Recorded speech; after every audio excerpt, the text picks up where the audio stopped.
जय हिंद दोस्तों, स्वागत है आप सभी के आपके अपने परिवार में। मेरे भाई रेलवे ने अभी एक ऐसा नोटिस जारी किया है जो आपको जरूर देखना चाहिए, ठीक है। और इस नोटिस के बाद में आपको ये समझ में आ जाएगा कि जनरल कंपटीशन जो होता है वो मेरे भाई यहाँ पर कितना महंगा साबित होता है एक मिडिल क्लास बच्चे के लिए।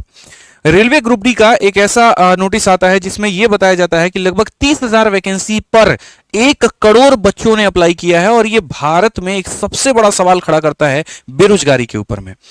आज के समय जहां पर एक लगभग सामान्य वर्ग का जो बच्चा है एक सपना देख रहा होता है सरकारी नौकरी का, अपने माँ बाप के पसीनों को मेरे भाई सींचते हुए वहां पर वो सपना देखता है कि हाँ हम एक कामयाब ऑफिसर बनेंगे। वहां पर जब इतनी बड़ी संख्या में लोग जब उसको अप्लाई करते हैं तब उसका सपना वहां पर कहीं ना कहीं टूटता और बिखरता हुआ नजर आता है। मेरा सरकार से यहां पर यह दरख्वास्त है सबसे पहले, ताकि वीडियो को आगे शुरू करूं उसके पहले ही मैं दरख्वास्त ये कर देता हूं लेकर के कि यह वैकेंसी इतनी पर्याप्त नहीं है, कृपया करके इस वैकेंसी को बढ़ाई जाए। और बाकी बच्चों मैं आपको इस वीडियो के अंदर में सारी बातें बताने वाला हूं कि किस जोन में सबसे ज्यादा कंपटीशन है, किस जोन में यहां पर जो है वो सबसे ज्यादा फॉर्म गिरे हैं, कहां पर जो है सेफ जोन आपके लिए है, बेहतर है, किस तरीके से आप तैयारी करेंगे तो आपका सिलेक्शन यहां पर हो पाएगा। आपका पेपर कब होगा, ये जो कोर्ट में केस चल रहा है, ये कोर्ट केस की लगभग अगर सुनवाई हम एक्सपेक्ट करके चले कि जुलाई सितंबर तक आती, तो पेपर कब तक हो सकता है, क्या संभावना इसकी है, क्या आरटीआई लागू होगा कि नहीं होगा, सारी बातों का जवाब हम इस वीडियो में देने वाले हैं। तो वीडियो को मेरे भाई यहां पर अंत तक देखिएगा ताकि आपको संपूर्ण फायदा मिल पाए और आप इसको मत छोड़िएगा। अच्छा लगे तो जरूर शेयर करना भाई। बात हम करते हैं यहां पर रेलवे ग्रुप डी को लेकर के। रेलवे ग्रुप डी मेरे भाई जिसका फॉर्म आता है 28 दिसंबर 2024 को, जिसमें 32,438 पदों की घोषणा की जाती है। सबसे पहले बवाल खड़ा होता है कि बहुत ही कम पद है, लगभग 50,000 से ऊपर इसका होना चाहिए और इसके लिए विद्रोह भी होता है, ट्विटर कैंपेन भी चलते हैं, बाकी सारी चीजें होती हैं, लेकिन सरकार इस पर नहीं मानती है। फिर उसके बाद बवाल तब और हो जाता है जब 2 जनवरी को मेरे भाई यहां पर यह बताते हैं कि भैया इसमें जो लोग हैं चाहे आरटीआई किए हैं या आरटीआई नहीं किए हैं कोई फर्क नहीं पड़ता, अप्लाई कर सकते हैं। अब ये 2017 की अपनी बात को मेरे भाई बॉयकॉट कर देते हैं, क्योंकि 17 में यहां पर पिछली बार जो वैकेंसी आई थी तो वहां पर स्पष्ट रूप से यह कहा गया था कि ये जो टेक्निकल पोस्ट है उसके लिए आईटीआई करना अनिवार्य है। अब उस समय से लेकर के यहां 25 का बात अगर आ जाए तो काफी बच्चे जो है पैसे दे करके, अपनी ऊर्जा लगा करके, ठीक है, समय दे करके मेरे भाई आईटीआई किए।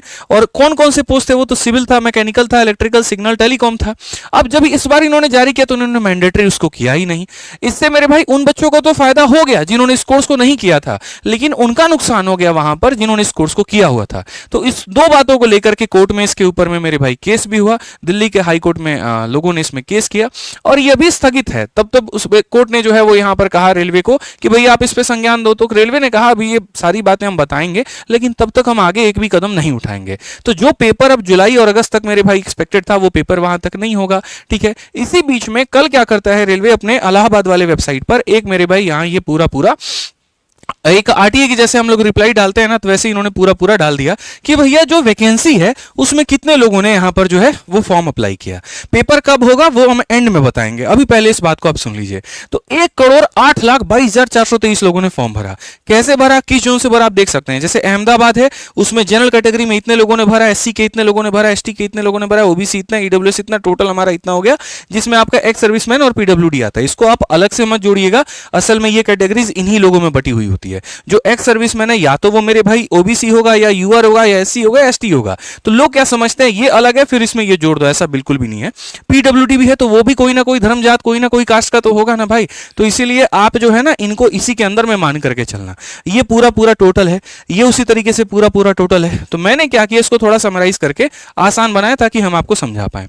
अब अगर आप यहां देखेंगे तो ये पूरा आपका जोन हो जाता है, ये पूरी वैकेंसी हो जाती है, ये उसमें जो फॉर्म फिल हुए वो हो जाते हैं और रेशियो हो जाता है। सबसे यहां पर चौंकाने वाली जो बात है आप देख सकते हैं, सिकंदराबाद एक ऐसा मेरे भाई जोन जहां पर 1642 वैकेंसी है, लेकिन जो लोग अप्लाई करते हैं 9,60,697। इतने पद जो है, इतने लोग जो है मेरे भाई वहां पर अप्लाई कर रहे होते हैं। अब इतने सीट में इतने लोग हैं, यानी कंपटीशन कितना हो गया, 585। पूरा 2-3 गांव मिला दो ना, तो 2-3 गांव में मिला करके खाली एगो बच्चा जो है वो सिलेक्शन लेकर के जाएगा, इतना मान करके चलो, ठीक है। मुझे ये नहीं पता कि इतने ज्यादा लोगों ने इस पर अप्लाई क्यों किया, जबकि इससे ज्यादा वैकेंसी मुंबई और दिल्ली में है। अगर आप मुंबई में देखेंगे तो 4,672 है, दिल्ली में 4,785 है। और ऐसा नहीं है इनमें वैकेंसी ज्यादा तो लोगों ने कम अप्लाई किया, नहीं, इसमें लोगों ने अप्लाई किया है, लेकिन जो रेशियो आता है वो मेरे भाई कम निकल करके आता है। और जो मतलब कंपटीशन है वो 136 और 242, मतलब इतना पर सीट के हिसाब से कंपटीशन है। तो सिकंदराबाद वाले जोन में भाई साहब कंपटीशन तगड़ा है, और तगड़ा है तो मेरे भाई कट ऑफ भी बहुत तगड़ा जाने वाला है, ये शुरू से मान करके चलो, ठीक है। और ये आपके लिए सेफ जोन भी हो सकते हैं, बाकी भी हमने यहां पर आपको दिखा रखा है। ठीक, अब इसमें मेरे भाई यहां पर इतना देखो, अब आपके सामने क्या आ रहा है, एक तो आपका पूरा पूरा ये रिप्लाई आ गया, तो इससे ये तो पता चल गया कि रेलवे जो है वो एक्टिव है, ये भर्ती करा करके वो रहेगी, क्योंकि उसको भी लोगों की रिक्वायरमेंट है। अब यहां कोर्ट में वो केस चल रहा है, कोशिश उसकी भी होगी कि इसको जल्दी से निपटारा किया जाए, खत्म किया जाए और अपने डिपार्टमेंट को भर्ती दे करके फिर अगला जो भर्ती है वो लिया जाए, क्योंकि इससे क्या होता है, डिपार्टमेंटल लॉस भी होता है। तो आपको इस बात के लिए नेगेटिव बिल्कुल भी नहीं होना है, इतने सारे लोगों ने फॉर्म भर दिए, ऐसा होगा, मेरा क्या होगा, भाई आपको एक ही सीट चाहिए ना, तो आप उसके लिए मेहनत करो। ठीक है, पिछली बार भी कोर्ट केस हुआ, उसकी पिछली बार भी, हर बार ये चलता रहता है, कोई कभी किसी एग्जाम में होगा, कभी किसी एग्जाम में होगा, कभी वैकेंसी कम रहेगी, ज्यादा रहेगी, लेकिन वो पूरी की पूरी पद भरी जाती है। ठीक है, ऐसा नहीं है कि उसमें कोई सीट खाली हो जाती है, लोगों को मेरे भाई वो नौकरियां मिलती हैं, तो जब मिलती हैं तो उनमें आपका क्यों नहीं हो सकता है।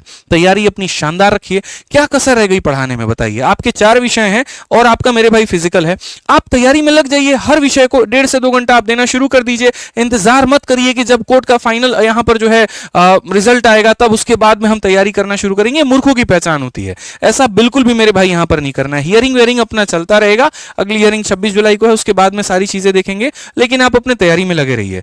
मैंने मेरे भाई मैथ जो है दोनों जगह पर पढ़ा रखा है, यूट्यूब पर भी रेलवे पीवाईक्यू सीरीज में मैं पढ़ा रहा हूं और बहुत जल्द पूरा शुरू कर दूंगा, और जब शुरू करूंगा तो गैप नहीं दूंगा, एक ही बार में पूरा पूरा जो बाकी हमारे टॉपिक्स है वो खत्म कर देंगे। तब तक इसके प्लेलिस्ट में इसी चैनल के प्लेलिस्ट में जो हमने पढ़ा दिया उसको पढ़ो, और बाकी जो बच्चे मेरे भाई टॉपिक्स कवर करना चाहते हैं कि नहीं सर पीवाईक्यू सीरीज में जो पढ़ा है हमने कवर कर लिया, लेकिन मुझे थोड़ा जल्दी सिलेबस खत्म करना है, तो वो हमारे वीओडी बैच के साथ में जुड़ जाइए और यहां से आप पूरा पूरा कवर कर लीजिए। 699 इसकी फीस है और आप यहां से रेलवे ग्रुप डी, एनटीपीसी सब की तैयारी कर सकते हैं और एक ही साथ में कर सकते हैं, और वैलिडिटी इसकी लाइफ टाइम रहेगी, चाहे पेपर आपका 1 साल डिले हो या 1 महीना डिले हो, फर्क नहीं पड़ता, ये बैच एक्सपायर नहीं करेगा, हमेशा आपके साथ में रहेगा। अप टू डेट कंटेंट है और पीछे से भी अप टू डेट होता रहेगा। ठीक है, आरजी विक्रमजीत एप्लीकेशन है, यहां पर मेरे भाई इंस्टॉल कर लीजिए और पढ़िए। जिस लेवल का गणित मैंने इसमें पढ़ा दिया ना मेरे भाई, मैं आपको यकीन दिलाता हूं उस लेवल का गणित आपको कहीं पर भी नहीं मिलेगा। मेरा दावा है आपसे यहां पर, अगर आप वाकई में अपने सिलेक्शन के लिए कंसर्न है ना, अगर आप वाकई में चाहते हैं कि इस बार जो पेपर होगा थोड़ा मैथ में उलट फेर आएगा, आरपीएफ कांस्टेबल देख लो, आरपीएफ एसआई देख लो, दोनों में मैथ्स का बहुत खतरनाक लेवल रहा, और उस लेवल का तुम तैयारी अगर छोटी मोटी वीडियो से सोचते हो कि हो जाएगा तो ये संभव नहीं है, उसके लिए गहन अध्ययन करना पड़ेगा, और वो मैंने यहां करा रखा है। तो जुड़ो इसके अंदर में, बढ़िया से पढ़ाई करो, तुम्हारा एक भी क्वेश्चन नहीं छूटेगा, मैं इस बात का आश्वासन देता हूं। और रही बात प्रैक्टिस की, तो प्रैक्टिस के लिए 2 किताबें हैं आप लोगों की, एक रेलवे के प्रीवियस ईयर की क्वेश्चंस की प्रैक्टिस करना है तो रेलवे गणित से कर लो, और अगर सेट लगाना है चारों का, ठीक है, जो तुम्हारे 4 सब्जेक्ट होते हैं ना मिलाकर के जो 100 क्वेश्चन बनते हैं, तो उसका रेलवे ग्रुप डी का मैंने एक 30 सेट का किताब निकाला है, बहुत ही कम कीमत पर, ये फ्लिपकार्ट पर अवेलेबल है, ये वाली किताब आप देख सकते हैं। इसमें 15 सॉल्व पेपर है, 15 प्रैक्टिस पेपर है, तो आप जब इसको लगाओगे ना तो एक आपको देखो पूरा कलरफुल किताब है, बहुत शानदार। ठीक है, और ये लोकल दुकानों पर भी उपलब्ध है और आपको मेरे भाई यहां ऑनलाइन में ही मिलेगा। देख सकते हैं आप यहां पूरा पूरा परीक्षा का, जैसे railway group D CBT online परीक्षा 7/10/2022 का प्रथम पाली पूरा दिया, द्वितीय पाली, तृतीय पाली, ऐसे करके हमने 15 प्रीवियस दे दिए हैं और 15 हमने खुद के बना करके दिए हुए हैं, और विद सॉल्यूशन हमने आपको दिया हुआ है। तो पूरे पूरे 100 सवालों का सेट है, इसको लगाना है टाइमर लगा के अगर तुम्हारा सिलेबस कंप्लीट हो गया है। असली रफ्तार जो है तुम्हारी यहां से बनेगी, इस बात को ध्यान रखो, अगर ये नहीं लगाओगे रफ्तार नहीं बनेगा। ठीक है, तो सिलेबस कंप्लीट हो गया तो फिर छोड़ो मत, इसको लगाना शुरू कर दो। बाकी आपको तो एक ही सीट चाहिए ना भाई, फिर क्या ही फर्क पड़ता है यहां पर कि कहां ज्यादा है कहां कम है, आप अपने सीट के लिए पढ़ाई करो। ठीक है, उस एक सीट के लिए करो, बाकी सरकार से तो मेरी दरख्वास्त है ही है कि कोशिश करो, कोशिश नहीं करना ही पड़ेगा आपको, वैकेंसी बढ़ानी पड़ेगी, नहीं तो क्या होगा इन बच्चों का बताइए, जो इतने बड़े बड़े सपने अपने प्यारी प्यारी आंखों में लेकर के बैठे हैं, मेहनत भी उस तरीके से कर रहे हैं, फिजिकल कब होगा कब नहीं होगा, लेकिन तैयारी अभी से है, 30-30 35-35 किलो लेकर के अभी से दौड़ना शुरू कर रहे हैं और लगे हुए हैं कि हाँ भैया हमारी वो एक सीट मिल जाए, और नौकरी भी कौन सी, तो ग्रुप डी की नौकरी। तो सरकार को इसके ऊपर में सोचने की आवश्यकता है। इतने सारे जो हादसे हो रहे हैं यहां पर, लोग दब करके मर जा रहे हैं सिर्फ अनएक्सपीरियंस होने के चलते, लोगों की कमी होने के चलते, जहां जनसंख्या बढ़ रही है, जहां पर हम एक रील में देख रहे होते हैं चाइना की इतनी ट्रेनें लगी हुई है, बुलेट ट्रेन, यहां पे हमारी छोटा सा जो है नेटवर्क है, तो वहां पर अगर हम उसको पीछे छोड़ने का अगर हम बात करते हैं ना, तो हमारे पास में वैसे लोग, वैसे साधन, सब कुछ होना बहुत जरूरी है। तो वैकेंसी जरूर बढ़ानी चाहिए। बाकी अगर आप लोगों का कोई बात है, कोई डाउट है, तो वीडियो के कमेंट बॉक्स में जरूर बताना दोस्तों यहां पर। और रेलवे पीवाईक्यू सीरीज जो है वो फॉलो करते रहो, बहुत जल्द उसको स्टार्ट करूंगा। चैनल को सब्सक्राइब कर लेना, वीडियो अगर इंफॉर्मेटिव लगी हो तो लोगों तक जरूर शेयर करना। बाकी मिलेंगे अगली वीडियो में, आज के लिए इतना ही, जय हिंद।